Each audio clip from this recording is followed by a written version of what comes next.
Hello students, तो आज 11th class का चैप्टर स्टार्ट होगा। आज से 11th क्लास से स्टार्ट होगा और स्टार्ट हम करेंगे पहला चैप्टर मोल कंसेप्ट। मोल कंसेप्ट स्टार्ट होगा और उसका पहला लेक्चर आज आप देखेंगे। तो आप लोग कॉपी और पेन लेकर के बैठ जाइए और अच्छा से उसका नोट्स बनाइएगा, ठीक है। फिर उसको रिवीजन भी करते रहना है, क्योंकि रिवीजन भी ज़रूरी है ना। अगर रिवीजन नहीं करेंगे तो फिर नहीं पढ़ना और पढ़ना दोनों सेम हो जाएगा। तो अगर आप पढ़ रहे हैं तो रिवीजन करते रहिएगा, तब आपके माइंड पर रहेगा, ठीक है। तो आइए मेरे साथ हेडिंग लिखेंगे मोल कंसेप्ट, ठीक है। मोल कंसेप्ट। मोल कंसेप्ट में सबसे पहला सवाल आपके माइंड में आता होगा कि मोल क्या होता है।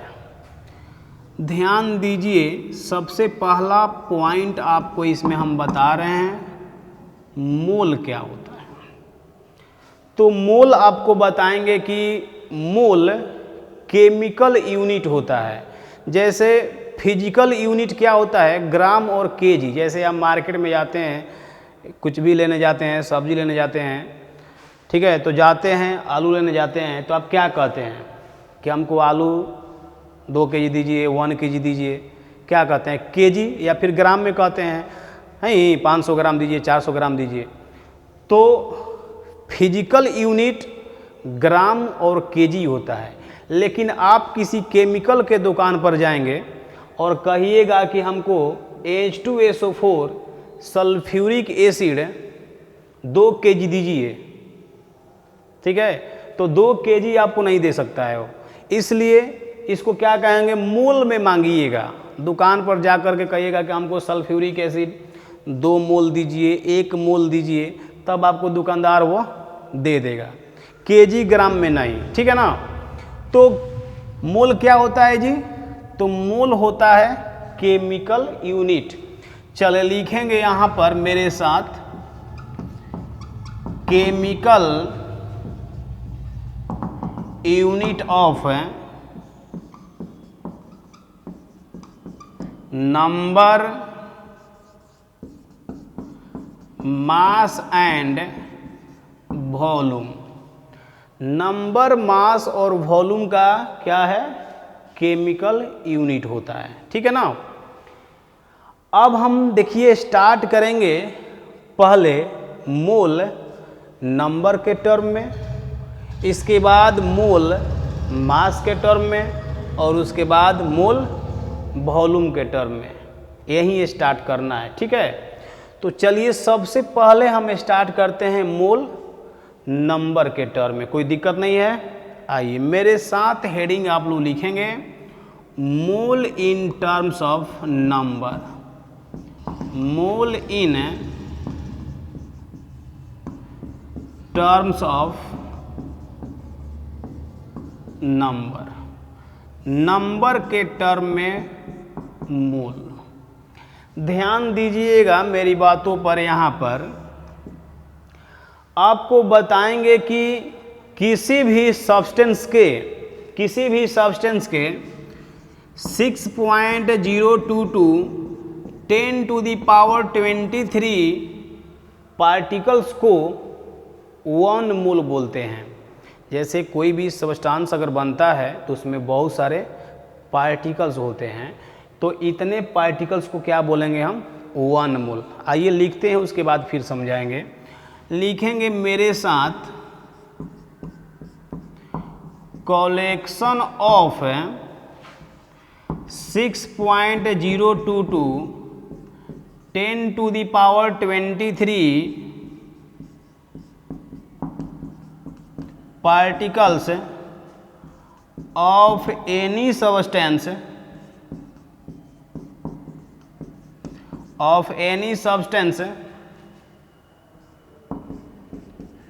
is called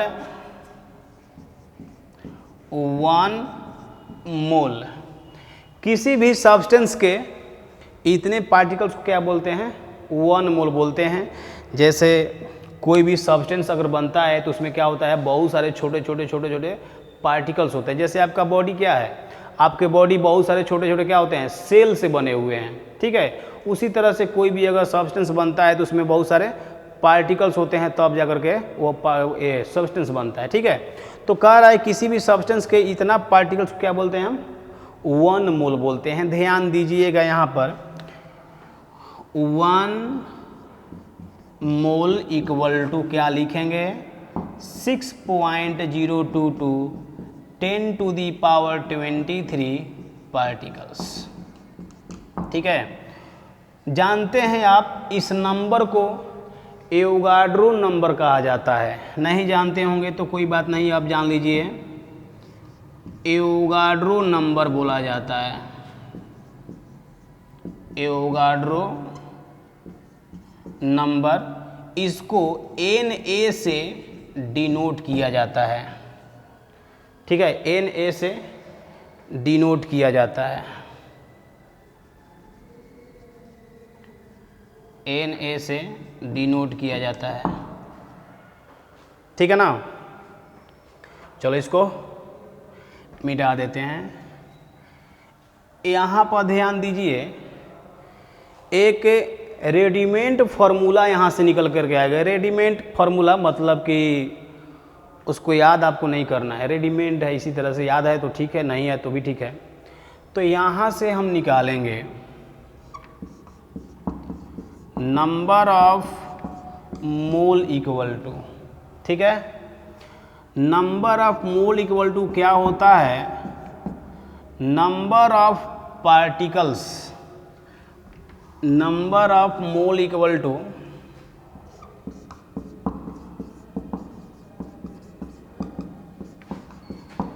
नंबर ऑफ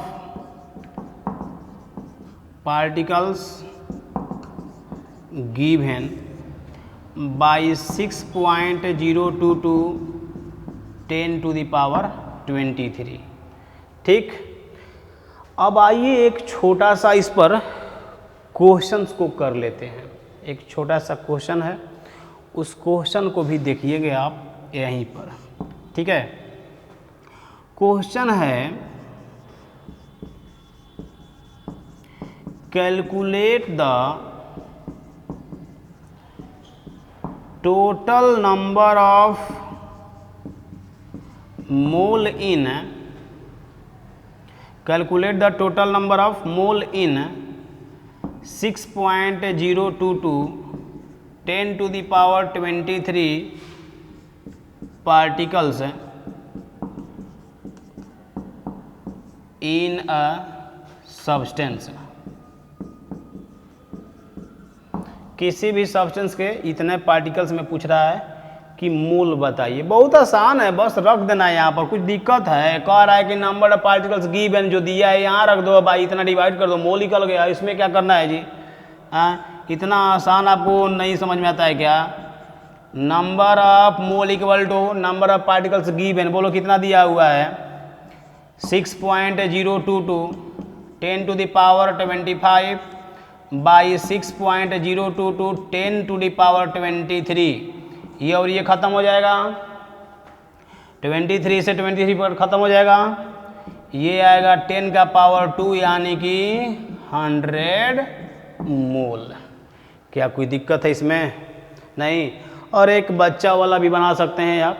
बच्चा वाला क्या है कि आपको पता है ना कि इतने पार्टिकल्स इक्वल टू 1 मोल होता है, तो आप लिखेंगे कि इतना पार्टिकल्स इक्वल टू 1 मोल, तो इतना पार्टिकल्स में कितना मोल, क्या है कोई दिक्कत है, बहुत आसान है। तो ऐसा कीजिए कि इसको स्क्रीनशॉट ले लीजिए, उसके बाद हम वो भी बता देते हैं। चलिए ले लिए स्क्रीनशॉट, जल्दी लीजिए, चलिए ले लिए। आओ, बहुत ही इजी है, ये फर्स्ट लेक्चर है अभी। अगर अभी से आप लोग ध्यान देंगे तो आगे का रास्ता आपके लिए बिल्कुल ही इजी हो जाएगा। अगर ध्यान नहीं देंगे तो आपके लिए हार्ड हो जाएगा, ठीक है। ये मूल कॉन्सेप्ट जो है ये सभी चैप्टर में यूज आता है। जैसे फिजिक्स में आप लोग वेक्टर पढ़ते हैं ना, उसी तरह से ये है। देखो सेकेंड मेथड है, सेकेंड मेथड में क्या लिखेंगे कि 6.022 10 to the power 23 particles equal to 1 mole. ठीक है, इसलिए 1 पार्टिकल्स इक्वल टू, मतलब छोटा बच्चा जैसा बता रहे हैं ये, इंटू 10 to the power 23। क्या कोई दिक्कत है तो बोलो। इसलिए कितना पर चाहिए, 6.022 10 to the power 25, this 6.022 10 to the power 23 into 6.022 10 to the power 25। क्या कोई दिक्कत है?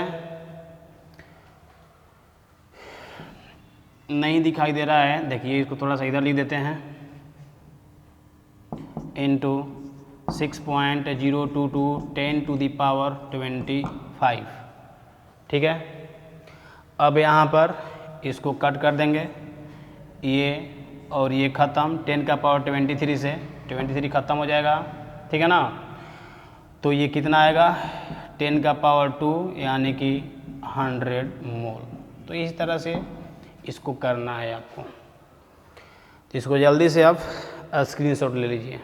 ठीक है, स्क्रीनशॉट लीजिए जल्दी। चलिए ले लिए, हो गया। चलिए, तो मोल आपको ख़त्म हो गया नंबर के टर्म में। अब हम आ रहे हैं मोल इन टर्म्स ऑफ मास, क्योंकि भाई हमको तो मोल इन टर्म्स ऑफ नंबर पढ़ना है, मास पढ़ना है और वॉल्यूम पढ़ना है ना। तो अब हम स्टार्ट करेंगे mole in terms of mass. Mind आप लोग यहीं रखेंगे, नहीं तो फिर बाउंस कर जाएगा। ठीक है, आपको समझ में आता होगा, हमको आशा ही पूर्ण विश्वास है आप लोगों पर। आइए यहाँ लिखेंगे मोल इन टर्म्स ऑफ मास, मास के टर्म में। ठीक है, नंबर के टर्म में ख़त्म हो गया। आप यहाँ लिखेंगे वेट ऑफ, ध्यान देना, weight of 6.022 10 to the power 23 particles of any substance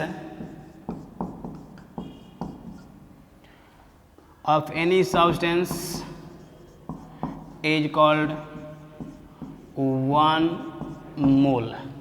ध्यान दीजिए क्या कह रहा है, कह रहा है कि अगर आप मास के टर्म में देखेंगे तो इतने पार्टिकल्स के मास को भी हम 1 में बोलते हैं। अगर नंबर के टर्म में देखेंगे तो इतने पार्टिकल्स के संख्या को भी क्या बोलते हैं, हम 1 मोल बोलते हैं। मतलब अगर नंबर के टर्म में देखेंगे तो इतने पार्टिकल्स के संख्या को हम बोलते हैं 1 मोल। अगर मास देखेंगे तो फिर इतने पार्टिकल्स का जो मास होगा उसको भी बोलते हैं हम 1 मोल। क्या क्लियर हुआ यहाँ तक? कोई दिक्कत? कोई दिक्कत नहीं। चलिए आगे चल रहे हैं।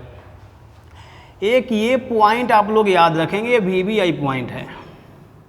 ये पॉइंट देखिए क्या है, ये पॉइंट है कि किसी भी सब्सटेंस का फॉर्मूला वेट, फॉर्मूला वेट का मतलब मोलेक्युलर वेट, आप लोगों को पता होगा। किसी भी सब्सटेंस का फॉर्मूला वेट 1 मोल के इक्वल होता है। ये बात आप लोग माइंड में बैठा लीजिएगा। किसी भी सब्सटेंस का फॉर्मूला वेट यानी कि मोलेक्युलर वेट 1 मोल के इक्वल होता है। नहीं समझ में आया? आइए पर लिखते हैं, उसके बाद फिर समझाएंगे आपको। लिखेंगे यहाँ पर formula weight of any substance, formula weight of any substance in gram is called 1 mole. ठीक है, किसी भी सब्सटेंस का फार्मूला वेट क्या होता है, 1 मोल के इक्वल होता है। फार्मूला वेट, घबराएंगे नहीं आप लोग, ये नया वर्ड आया है फार्मूला वेट का मतलब मोलेक्युलर वेट, अभी आप लोग याद रखिए, फार्मूला वेट का मतलब मोलेक्युलर वेट, बाकी आगे बताएंगे, अभी इतना ही ध्यान रखो, ठीक है। जैसे देखो मेरा कहने का मतलब क्या है, मेरा कहने का मतलब है कि जैसे मान लो यहाँ लिख दें, चलो लिख देते हैं, यहाँ पर ध्यान दीजिएगा, ये कह रहा है कि 1 मोल है क्या होता है जी, तो फार्मूला वेट इन ग्राम, ये बात आप लोग माइंड में रखिएगा, फार्मूला वेट इन ग्राम। एग्जाम्पल के द्वारा समझते हैं, 1 मोल NaOH, ठीक है। आपको क्या बोले हैं कि किसी भी सब्सटेंस का फार्मूला वेट 1 मोल के इक्वल होता है। तो अगर आपसे कह दिया जाए कि सोडियम हाइड्रोक्साइड 1 मोल कितना ग्राम होगा, तो यहाँ पर कह रहा है कि उसका फार्मूला वेट 1 मोल के इक्वल होता है, तो 1 मोल NaOH, तो इसका फार्मूला वेट आपको पता होना चाहिए। अगर याद है तो ठीक है, याद नहीं है तो आप लोग कृपया कमेंट कर देंगे, ताकि हम फार्मूला वेट पर एक आपको लेक्चर हम डाल दें, ठीक है। क्योंकि मोल कॉन्सेप्ट में फार्मूला वेट ही आएगा।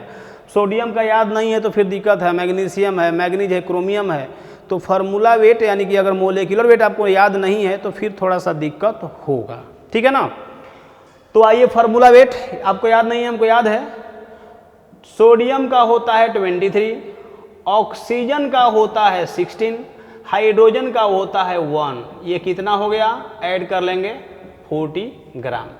यानी कि किसी, मान लीजिए आप केमिकल के दुकान पर गए हैं, तो केमिकल के दुकान पर गए और कहे कि हमको सोडियम हाइड्रोक्साइड 1 मोल दीजिए, तो जैसे ही 1 मोल कहेंगे ना, आपको वह 40 ग्राम देगा, क्योंकि किसी भी सब्सटेंस का फार्मूला वेट 1 मोल के इक्वल होता है, ठीक है। इसके बाद देखो, मान लीजिए कोई दूसरे लोग हैं, वह गए 1 मोल H2SO4 सल्फ्यूरिक एसिड उनको चाहिए, वो गए दुकान पर, कहे कि हमको 1 मोल सल्फ्यूरिक एसिड दीजिए, तो अब इसका फार्मूला वेट हाइड्रोजन का 1 होता है, तो 2 हाइड्रोजन है तो 2 हो जाएगा, सल्फर का 32, एटॉमिक नंबर नहीं, एटॉमिक मास रखना है, एटॉमिक नंबर तो 16 होता है, ऑक्सीजन का 16 तो 4 है, कितना हो जाएगा 64, ये हो जाएगा 8 9 98, ठीक है। यानी कि अगर उसी दुकान पर आप सल्फ्यूरिक एसिड 1 मोल कहेंगे तो आपको 98 ग्राम देगा, और सोडियम हाइड्रोक्साइड कहेंगे तो आपको 40 ग्राम देगा। तो दुकानदार को पीटने मत लगना, दुकानदार को पीटिएगा मत कि भाई एक 98 ग्राम दे रहे हैं 1 मोल और एक दे रहे हैं 40 ग्राम ही, तो फार्मूला वेट के इक्वल 1 मोल होता है, ठीक है। अब देखो 1 मोल पोटेशियम पर मैग्नेट, ठीक है।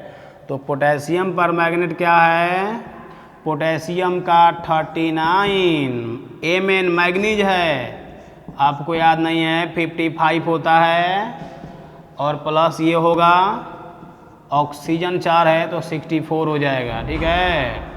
ये आप ऐड करेंगे तो 158 ग्राम आएगा, ठीक। और फिर एक लास्ट है 1 मोल K2Cr2O7 पोटेशियम डाइक्रोमेट है, इसको करेंगे तो 39 × 2 करेंगे पोटेशियम का, प्लस करेंगे क्रोमियम का होता है 52 × 2 करेंगे, और ऑक्सीजन का 16 × 7 करेंगे, ठीक है। इसको ऐड कर लीजिएगा, आएगा 294 ग्राम आएगा, ठीक। तो ये था, ये 1 मोल मतलब इतना ग्राम, ये अगर पोटेशियम डाइक्रोमेट कहेंगे 1 मोल तो आपको 294 ग्राम देगा, ठीक है ना। तो इसको जल्दी से आप स्क्रीनशॉट ले लीजिए, ले लिए। तो आइए एक टेबल बनाते हैं, माइंड आप लोग यहीं बोर्ड पर रखेंगे नहीं तो फिर बाउंस कर जाएगा। देखो यहाँ पर हम सब्सटेंस को ले रहे हैं, ठीक है। यहाँ पर हम ले रहे हैं पार्टिकल्स को, यहाँ पर हम ले रहे हैं फार्मूला वेट को, फार्मूला वेट को ले रहे हैं और यहाँ पर हम ले रहे हैं मोल को। ठीक है, चलो ध्यान दीजिए यहाँ पर, अगर हम सब्सटेंस एलिमेंट ले रहे हैं, ध्यान देना, माइंड नहीं रखना, अगर सब्सटेंस क्या ले रहे हैं, एलिमेंट ले रहे हैं, तो पार्टिकल्स को एटम बोलते हैं। ध्यान देना, यहाँ पर दिक्कत नहीं होना चाहिए। क्या बोलते हैं? एटम्स बोलते हैं पार्टिकल्स को। जैसे आपको बताया गया कि 1 मोल में कितना होता है, 6.022 10 टू द पावर 23। क्या बोला गया? इतना पार्टिकल्स होता है 1 मोल में। तो अगर मान लीजिए कि आपसे कह दिया जाए कि 1 मोल सोडियम है, कह दिया जाए आपसे सपोज है कि 1 मोल सोडियम, तो पहले हमको ये बताओ कि सोडियम क्या है, एलिमेंट है कि कंपाउंड है? एलिमेंट है। तो 1 मोल सोडियम में कितना पार्टिकल्स? तो पार्टिकल्स इतना ही होगा कि कोई भी सब्सटेंस हो 1 मोल है तो उसमें पार्टिकल्स इतना ही होगा। आंख बंद करके मारिएगा, किसी भी सब्सटेंस के 1 मोल में इतना पार्टिकल्स होगा। हाँ, पार्टिकल्स का नाम अलग अलग होता है। एलिमेंट होगा तो इसको हम क्या बोलेंगे? पार्टिकल्स को एटम बोलेंगे। कंपाउंड होगा तो पार्टिकल्स को मोलेक्यूल्स बोलेंगे। अगर रेडिकल्स हो, रेडिकल मतलब आयंस हो, तो हम क्या बोलेंगे? इसको आयंस बोलेंगे। तो ये सबके लिए अलग अलग होता है, लेकिन होगा इतना ही, एवोगाड्रो नंबर के इक्वल होगा। ठीक, फिर से बोल दें, एलिमेंट के लिए पार्टिकल्स को एटम बोलते हैं, कंपाउंड के लिए मोलेक्यूल्स बोलेंगे, और रेडिकल्स के लिए, रेडिकल्स मतलब उस पर कोई चार्ज रहेगा तब, आयंस रहेगा तो उसको हम इतना आयंस बोलते हैं। बस आइए लिखते हैं यहाँ पर, तब ज़्यादा क्लियर होगा। ऐसे समझ में तो आपको आता ही होगा, हमको पूर्ण विश्वास है। तो अगर एलिमेंट हो, जैसे मान लो हाइड्रोजन, Cl, ऑक्सीजन, ये सब क्या है? ये सिंगल है तो एलिमेंट है। एलिमेंट के केस में पार्टिकल्स को एटम बोलते हैं। और ध्यान देना, फार्मूला वेट को क्या बोलते हैं? एटॉमिक वेट बोलेंगे। और मोल को जानते हैं क्या बोलेंगे? ग्राम एटम बोलते हैं। समझे? नहीं समझे तो अब ध्यान दीजिए, ये एटॉमिक वेट बोलते हैं। जैसे देखो, ये सोडियम हो गया और ये ऑक्सीजन हो गया। ठीक, ये सोडियम क्या है? एलिमेंट है। तो कोई पूछेगा अगर, तो कहेगा जानते हैं क्या, कि सोडियम का एटॉमिक वेट बताइए। अगर कह देगा कि सोडियम का मोलेक्युलर वेट बताइए, तो उसका पूछना गलत है, क्योंकि यह एलिमेंट है और एलिमेंट के केस में हम एटॉमिक वेट बोलेंगे। ठीक, अब ये बताओ O2 क्या है? मोलेक्यूल्स है ना। तो अगर O2 का कोई पूछेगा तो एटॉमिक वेट मत बोलना, इसका क्या बोलेंगे? मोलेक्यूलर वेट बोलेंगे। हाँ, अगर यहीं ऑक्सीजन सिंगल हो, जब एलिमेंट हो, तो हम इसको क्या बोलेंगे? इसके वेट को हम बोलेंगे एटॉमिक वेट, और इसके वेट को बोलेंगे हम मोलेक्यूलर वेट। समझ रहे हो मेरी बात है? क्लियर है? एलिमेंट के केस में एटॉमिक वेट, और मोलेक्यूल्स होगा यानी कि कोई कंपाउंड होगा तो उसको हम बोलेंगे मोलेक्यूलर वेट। क्या कोई दिक्कत है? चलो और आगे हम चल रहे हैं। देखो, अगर कोई कंपाउंड दिया हो, कंपाउंड समझते होंगे ना? हाँ, इतना तो आपको पता होगा ही। कंपाउंड का मतलब एलिमेंट मिलकर के बनेगा, जैसे O2 हो गया, HCl हो गया, या फिर H2O, ये भी तो कंपाउंड ही है। ठीक है, तो कंपाउंड के केस में पार्टिकल्स को मोलेक्यूल्स बोलते हैं। क्या बोलते हैं? मोलेक्यूल्स। फार्मूला वेट जो आप बोल रहे हैं ना, इसको हम बोलेंगे मोलेक्यूलर वेट बोलते हैं। समझे? और इसको जो यहाँ पर लिखे हैं मोल, तो इसको बोलते हैं ग्राम मोल, या कुछ लोग इसको ग्राम मोलेक्यूल्स बोलते हैं। ग्राम मोलेक्यूल बोलेंगे। दोनों बात आप लोग याद रखेंगे। मोल के केस में यहाँ पर एलिमेंट होगा तो ग्राम एटम, अगर कंपाउंड होगा तो ग्राम मोल या फिर ग्राम मोलिक्यूल्स बोलेंगे। ये सब क्लियर हो गया, सारा कुछ दिक्कत नहीं ना है। अब आएंगे हम रेडिकल के केस में।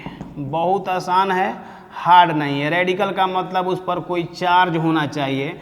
जैसे मान लीजिए कि सोडियम पर चार्ज हो गया तो अब इसे रेडिकल बोलेंगे हम, समझ रहे हैं।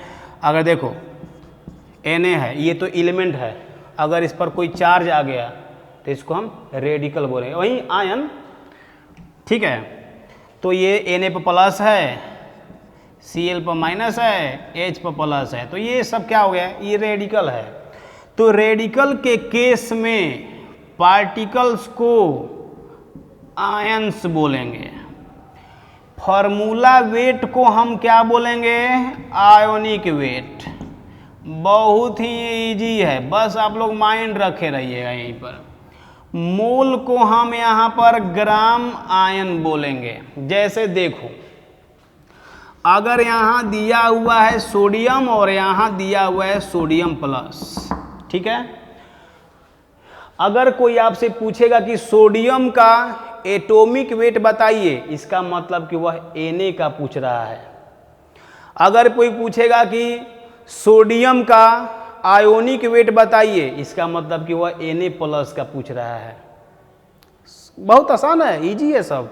क्या कोई दिक्कत है इसमें? दिक्कत नहीं है। हाँ, पूछ देगा मान लो NaOH है, अब बताओ कि ये NaOH क्या है, एलिमेंट है कि कंपाउंड है? कंपाउंड है। तो अब इसका क्या बोलेंगे हम, मोलेक्यूलर वेट बोलेंगे। अब इसको एटॉमिक वेट नहीं, क्योंकि एटॉमिक वेट तो एलिमेंट का होता है।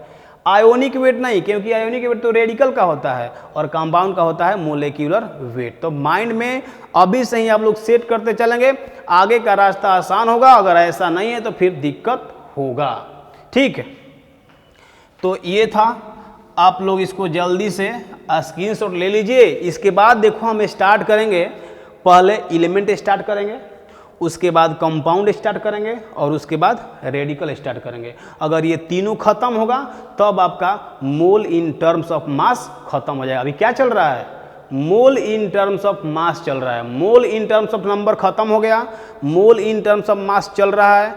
तो अगर एलिमेंट, कंपाउंड, रेडिकल खत्म तो मोल इन टर्म्स ऑफ मास खत्म हो जाएगा, तब हम चलेंगे मोल इन टर्म्स ऑफ वॉल्यूम, ठीक है। तो सबसे पहले हम स्टार्ट करेंगे एलिमेंट के केस में। इसको जल्दी से आप स्क्रीनशॉट लीजिए।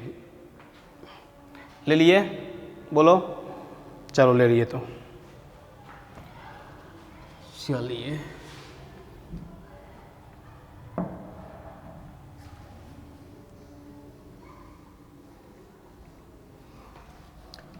मेरे साथ हेडिंग लिखेंगे आप लोग।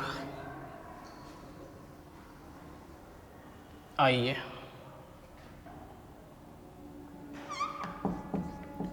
Use of mole concept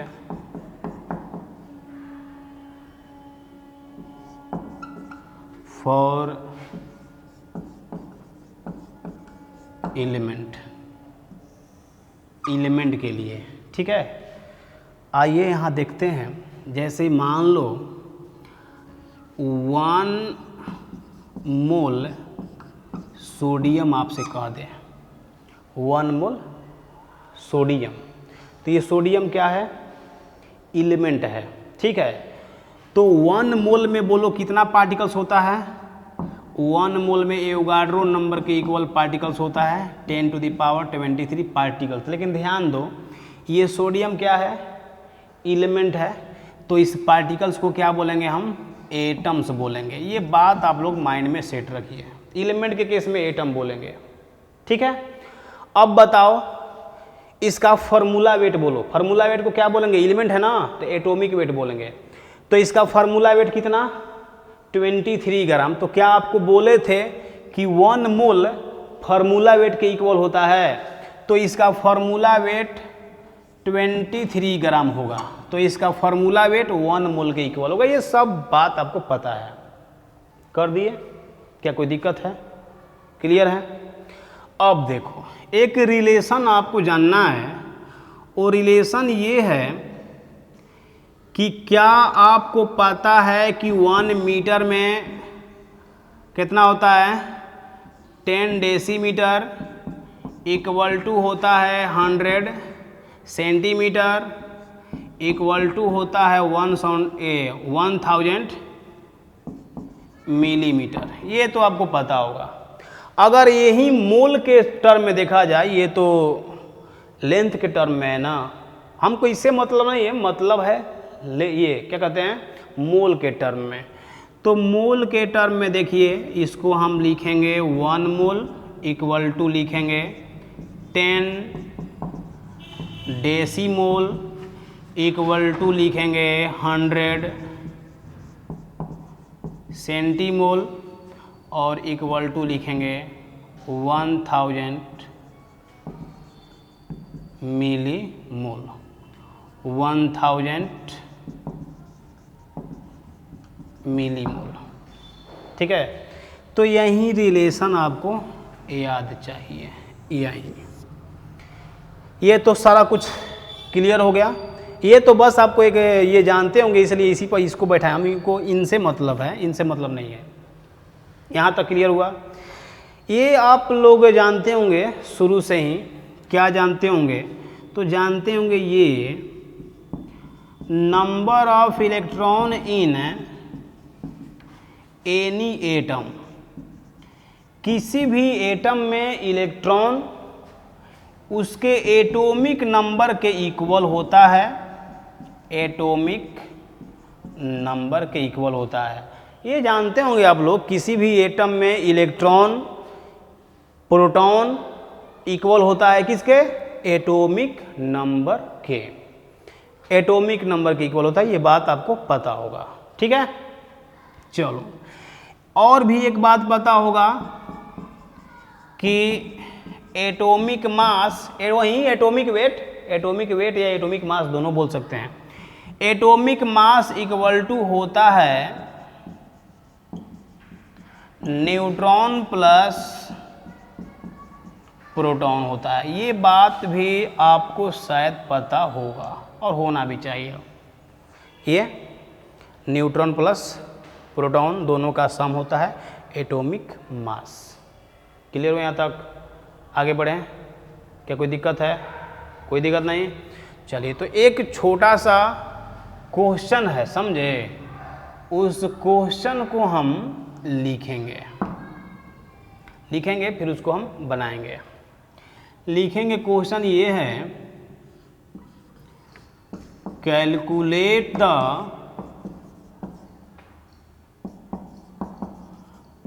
total number of atoms in 78 gram of potassium. कह रहा है कि पोटेशियम के 78 ग्राम में एटम की संख्या बताइए। ठीक है, तो इसमें नो डाउट बहुत इजी है।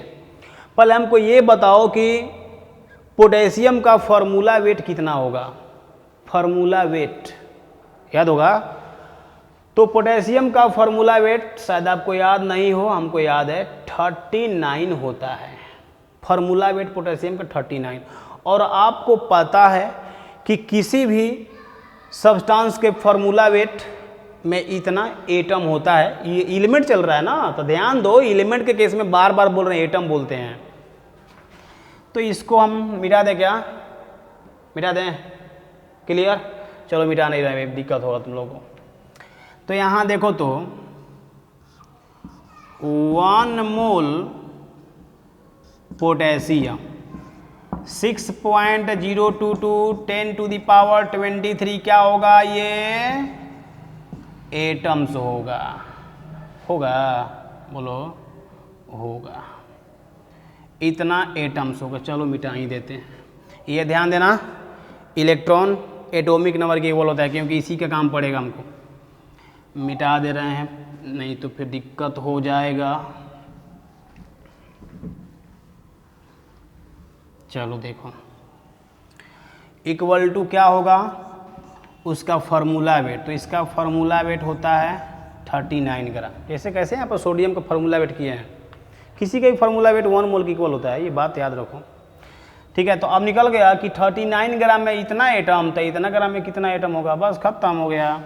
आप लिखेंगे 39 ग्राम पोटेशियम 6.022 10⁻23 क्या होगा, बोलो ना, एटम्स होगा। इसलिए कितना पर जी 78 ग्राम ना, बोलो ना। तो ये निकालने आता है ना कि 39 ग्राम में इतना एटम, तो इतना ग्राम में कितना, बच्चा लोग क्वेश्चन जानते होंगे ना, नर्सरी के नहीं पढ़े थे, पढ़े थे। बाई हो जाएगा 39 और इंटू हो जाएगा 78, ये कट जाएगा 2 टाइम्स, करो 12.044 इंटू 10⁻23, ये क्या हो जाएगा, इतना एटम्स होगा। क्या कोई दिक्कत है तो बोलो, क्लियर है, दिक्कत है इसमें, कोई दिक्कत नहीं। चलो तो एक और छोटा सा क्वेश्चन है, उस क्वेश्चन को भी आप देखेंगे, इसको हम मिटा दे रहे हैं, बस ज़्यादा टाइम नहीं लगेंगे और 5 मिनट का टाइम लगेगा। चलो देखो, एक छोटा सा क्वेश्चन है, उसको लिखिए। Calculate the total number of electron in 2 gram of calcium. कह रहा है कैल्शियम के 2 ग्राम में इलेक्ट्रॉन बताइए। तो देखो पहले इलेक्ट्रॉन हम कैसे बताएंगे, ये तो तुमको पता है ना कि कैल्शियम का अगर एक एटम है तो उसमें इलेक्ट्रॉन कितना होगा, लिख देते हैं पहले। Number of electron in 1 atom of calcium, कितना एटम होगा जी, कितना, number of electron in 1 atom में कितना इलेक्ट्रॉन होगा, तो जितना इसका एटॉमिक नंबर होता है, ठीक है। तो एक एटम में 20 इलेक्ट्रॉन होगा। तो ऐसा करो कि तुम क्या करो कि पहले 2 ग्राम में एटम निकाल दो, और जब एटम निकाल देंगे तो ये तो पता ही है कि एक एटम में इतना इलेक्ट्रॉन, तो जितना आपका आएगा उतना एटम में कितना इलेक्ट्रॉन, बस खत्म। तो कैसे निकलेगा, देखो इसको मिटा दे, क्या मिटा दें, स्क्रीनशॉट ले लिया है, ले लिया है। चलो ध्यान दो यहाँ पर, तो जल्दी से देखो, ये हो गया। आप लिखेंगे, ये तो आपको पता है 1 mole equal to 6.022 10⁻23 atoms equal to क्या होगा जी 40 ग्राम। इसका फार्मूला वेट, कैल्शियम का फार्मूला वेट 40 ग्राम, ठीक है। ये हो गया, ध्यान दीजिए। तो 40 ग्राम में इतना एटम, तो 2 ग्राम में कितना एटम निकाल देंगे, तो यहाँ लिखेंगे 40 gram of calcium equal to 6.022 10⁻23 क्या हो गया, ये एटम्स हो गया। इसलिए 1 पर बताइए कितना होगा, 6.022 10⁻23 बाई 40, क्या दिक्कत है। और इसलिए कितना पर ये 2 ग्राम पर, तो बहुत इजी है, हार्ड तो है नहीं। 23/40 और इंटू 2, तो ये ख़त्म हो जाएगा 20, यानी कि आपका कितना आंसर आ जाएगा, ये लिख दें, चलो जगह नहीं यहाँ लिख देते हैं। ये आपका आएगा 6.022 10⁻23/20, इतना क्या आया, ये एटम्स, ठीक है। और आपको पता है कि एक एटम में 20 इलेक्ट्रॉन होता है। तो आप यहाँ लिखेंगे, यहाँ पर number of electron in 1 atom equal to कितना 20 इलेक्ट्रॉन। इसलिए क्या करेंगे, number of electron in 6.022 10⁻23/20 atoms equal to, बोलो कितना हो जाएगा, ये हो जाएगा, कहाँ लिखें, कहाँ लिखें, नीचे लिख दें, चलो नीचे लिख देते हैं 6.022 10⁻23/20 और इंटू कर देंगे 20। क्या कोई दिक्कत है, अरे एक एटम में इतना इलेक्ट्रॉन होता है, दिस खत्म, यानी 6.022 10⁻23 इलेक्ट्रॉन। यही तो आंसर आपका आएगा। क्या कोई दिक्कत है इसमें? सब कुछ क्लियर है, कोई दिक्कत नहीं, नो डाउट। आपसे पूछा गया है कि 2 ग्राम कैल्शियम में इलेक्ट्रॉन बताइए, तो पहले हम 2 ग्राम में एटम निकालेंगे, क्योंकि हमको ये रिलेशन तो पता है कि 1 मोल इक्वल टू होता है इतना एटम होगा एवोगाड्रो नंबर के इक्वल, और इक्वल टू होता है उसका फार्मूला वेट। तो कैल्शियम का फार्मूला वेट 40 होता है, ठीक है। तो जब यहाँ से पता चल गया कि 40 ग्राम है, तो लिखिएगा कि 40 ग्राम में इतना एटम है, तो फिर 2 ग्राम में कितना एटम होगा, तो 2 ग्राम में हम एटम निकाल दिए, ये एटम हो गया इतना। तो जब ये एटम निकाल दिए और आपको पता है कि number of electron in 1 atom of calcium, तो 1 एटम में कितना 20 इलेक्ट्रॉन, जितना उसका एटॉमिक नंबर होता है, 20 एटॉमिक नंबर होता है कैल्शियम का, तो उतना ही इलेक्ट्रॉन हो गया। और जब एक एटम में इतना इलेक्ट्रॉन, तो इतना एटम में कितना इलेक्ट्रॉन, तो इंटू 20 कर देंगे। तो यहाँ पर देखिए इतना एटम 320 कर दिए, 20 खत्म। ये क्या कोई दिक्कत है? ठीक है, तो इसको जल्दी से आप स्क्रीनशॉट ले लीजिए। और ये पहला लेक्चर था, मिलेंगे आपसे हम अगले लेक्चर में मोल कॉन्सेप्ट में, ठीक है। तब तक के लिए ओके, थैंक यू। इसको जल्दी से आप स्क्रीनशॉट ले लीजिए, थैंक यू।